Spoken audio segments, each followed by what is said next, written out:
नमस्कार, आप देख रहे हैं मासिकता न्यूज़ और आपके साथ मैं हूं सौरभ दुबे। लगातार आपको मिल्कीपुर उपचुनाव की कवरेज दिखा रहे हैं। मिल्कीपुर पर इस समय पूरे देश की नज़र है। हर कोई जानना चाहता है कि आखिर मिल्कीपुर में क्या माहौल चल रहा है। मिल्कीपुर के लोग इस बार किसे चुनेंगे। भारतीय जनता पार्टी की अपनी साख दांव पर लगी हुई है, क्योंकि अयोध्या जैसी सीट वो हार चुकी है और मिल्कीपुर में इससे पहले विधायकी का चुनाव भी भारतीय जनता पार्टी हार चुकी है, यानी कि विधानसभा का चुनाव हारी है और अब लोकसभा का चुनाव भी हार गई है और फिर से यहाँ पर अब उपचुनाव होना है। उपचुनाव क्यों होना है ये भी आपको हम बता दें। अवधेश प्रसाद पहले यहाँ से विधायक थे, उसके बाद सांसदी का चुनाव लड़ा और सांसद बन गए, जिसके बाद उन्होंने विधायकी से इस्तीफा दिया और अब यहाँ से उपचुनाव होना है। अवधेश प्रसाद कहते हैं कि हम यहाँ से 50,000 वोटों से चुनाव जीतेंगे, सारे वोट हमारे हैं। तो ऐसे में यहाँ के लोकल वोटर मौजूद हैं, इनसे बातचीत करेंगे और जानेंगे क्या अवधेश प्रसाद जो दावा कर रहे हैं वो दावा सही है। क्या वो 50,000 वोटों से यहाँ पर चुनाव अपने बेटे को जिता पाएंगे। सबसे पहले चाचा से ही शुरुआत कर लेते हैं। चाचा जी, नाम क्या हुआ? शिव कुमार मिश्र। क्या लग रहा है, अवधेश प्रसाद दावा कर रहे हैं कि यहाँ से 50,000 वोटों से चुनाव जीतेंगे। एक दावा क्यों नहीं ना भाजपा जीते, भाजपा जीतेगी कि और का भाजपा वाले के ज़्यादा यह बार मान बड़े प्रतिष्ठा ज़्यादा है, साफ बताइए। हाँ, ये तो सही है कि प्रतिष्ठा दांव पर लगी है तो भाजपा ये सीट निकाल लेगी। हाँ, बिल्कुल निकालेगी, निश्चित। अच्छा, अवधेश प्रसाद जो कहते हैं कि यहाँ पर जो वोट है हम जानते नहीं, कुछ नहीं जानते, मतलब स्पष्ट है कि भारतीय जनता पार्टी के साथ हैं और ये कह रहे हैं कि यहाँ से भारतीय जनता पार्टी चुनाव जीतेगी। चाचा का भी अपना मत जान लेते हैं। चाचा, क्या लग रहा है, कौन यहाँ से चुनाव जीत सकता है? भैया, यहाँ आने जीतने के बाद कोई आदमी आज तक नेता आया ही नहीं और मुश्किल है हर नेता को जीतना यहाँ, क्योंकि भाजपा चल रही है और ज़्यादा से ज़्यादा समर्थन भाजपा को देगा दुनिया। भाजपा। हाँ। अवधेश प्रसाद कहते हैं सारे वोट हमारे हैं। वो तो कहने की बात है। हाँ। कहते हैं योगी बाबा का बोरम भर के लाख पूरे दी हैं।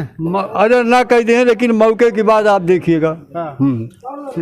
एक है वो कहना है, एक है सामने आपके आएगा, वो भी आप देख लेना, हम भी देख लेंगे। क्या अवधेश प्रसाद ने ये भी कहा कि मिल्कीपुर में किसी को लेकर चले आएंगे, दुनिया के किसी आदमी को लेकर आएंगे, लेकिन मिल्कीपुर का चुनाव नहीं जीतेंगे। जीतेंगे तो हम ही जीतेंगे। ठीक है भाई, जीतना है तो जीतेंगे, हम कुछ कह नहीं सकते। जीत सकते हैं अवधेश प्रसाद?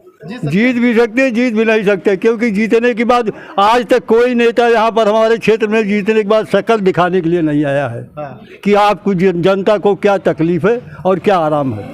अच्छा, भारतीय जनता पार्टी को वोट करेंगे कह रहे हैं, भारतीय जनता पार्टी चुनाव जीत सकती है, आपका कहना है। भारतीय जनता पार्टी चुनाव जीतेगी, कारण क्या है, क्यों चुनाव जीत सकती है? जबकि यहाँ पर विधानसभा चुनाव भी आ रही है और लोकसभा का चुनाव भी आ रही है, तो चुनाव कैसे जीतेगी?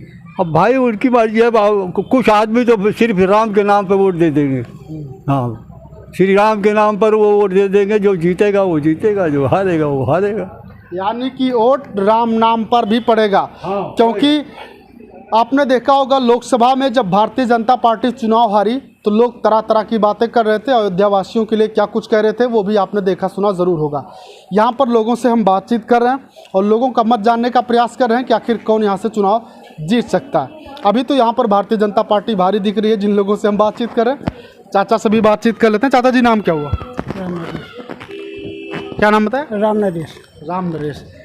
आपने बहुत सारे चुनाव देखे होंगे, काफ़ी उम्र है, तो क्या लग रहा है इस उपचुनाव में कौन जीत सकता है? पार्टी तीनों कांटे से लड़ी हैं और जीते चाहेगी। हाँ, तीनों कौन कौन? बसपा बढ़िया लड़े, बीजेपी बढ़िया लड़े, सपा बढ़िया लड़े, ये तीनों कांटा से लड़ी हैं अब की। हाँ, यानी कि बसपा भी बढ़िया लड़ेगी अब की? लड़ेगी। हाँ, चुनाव जीत सकती है बसपा? बसपा जीत सकती है। हाँ।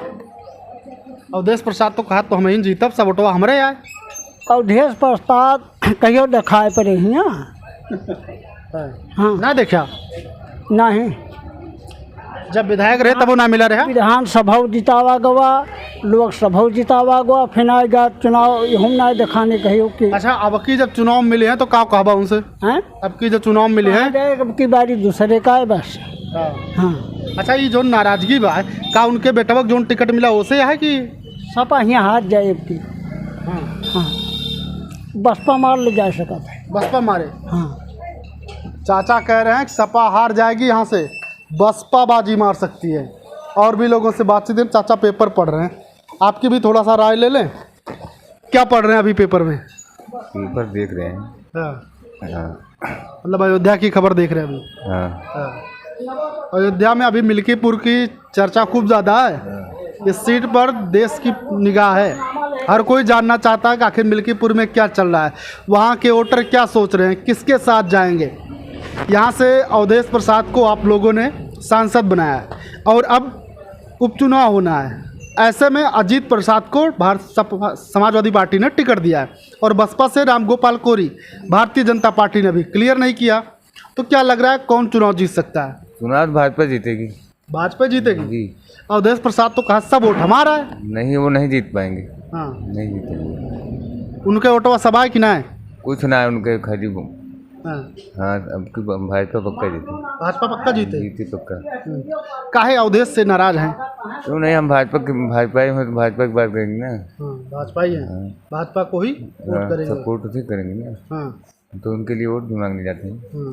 अच्छा, भाजपा ही हैं, वोट भी मांगते हैं आप। एक चीज़ बताइए, करमडांडा में योगी बाबा आए थे और अवधेश प्रसाद ने कहा करमडांडा में 80% वोट हमारे हैं। योगी बाबा जहां आए थे वहां 1000 लोग भी इकट्ठा नहीं हुए थे। तो भाजपा ही इतना कमज़ोर हो गए मिल्कीपुर में? नहीं, इतना कमज़ोर नहीं है। हाँ, मौसम तो खराब। करमडांडा में 80% वोट है उनके, अवधेश के?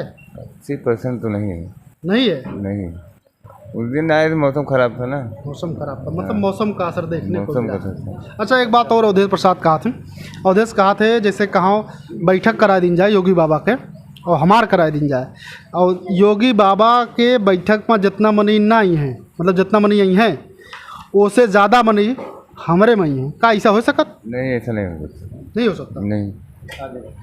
तो आइए आगे चलते हैं। एक चाचा हैं, इनसे भी थोड़ा सा बातचीत कर लेते हैं। क्या नाम हो चाचा? श्यामलाल। क्या लग रहा है इस उपचुनाव में कौन जीत सकता है? क्या बताए कि जीते? सपा, भाजपा, बसपा, जो भी आपको लग रहा हो, जिसकी चर्चा ज़्यादा हो, किसकी चर्चा ज़्यादा है? अब क्या बताए कि क्या है चर्चाएं सुनते होंगे। चर्चा क्या सुने, सब तमाम मैंने यहाँ क्या चर्चा सुनता ही। हाँ, क्या ज़्यादा सुनता हो? हम क्या सुने भैया ना, हम बैठी नहीं जानी। अच्छा, वोट करने जाएंगे? वोट ले जावे कर, वोट बिना देना कहाँ छुट्टी है। वोट करने जब जाएंगे तो पार्टी देखेंगे, प्रत्याशी देखेंगे या फिर मुद्दा देखेंगे? तो ये मोदी दी थे और क्या दी? मोदी। हाँ, यानी कि आप भाजपा के साथ? हाँ, भाजपा। अच्छा, मोदी के नाम पर वोट करते हैं आप? हाँ, वोट करी थी मोदी के नाम पे। हाँ, ये मोदी के नाम पर वोट करते हैं। यहाँ पर लोगों से हमने बातचीत की और यहाँ पर ज़्यादातर लोग हमें मिले जो ये कह रहे हैं कि यहाँ से भारतीय जनता पार्टी चुनाव जीतेगी। अवधेश प्रसाद का जो दावा है कि हम 50,000 वोटों से चुनाव जीतेंगे, उस दावे को यहाँ के लोग नकार रहे हैं। ये कह रहे हैं कि ऐसा नहीं हो सकता। और साथ ही साथ उनका वो दावा जो कहते हैं कि बैठक में उनसे 4 गुना ज़्यादा आदमी आएंगे, उसे भी ये लोग नकार रहे हैं, कह रहे हैं ऐसा नहीं हो सकता। तो बहरहाल आपको क्या लगता है, मिल्कीपुर का रण कौन जीतेगा? कमेंट सेक्शन में जाइएगा, कमेंट कीजिएगा और कमेंट करके अपनी राय ज़रूर दीजिएगा। अभी के लिए बस इतना ही। देखते रहिए मानसिकता न्यूज़।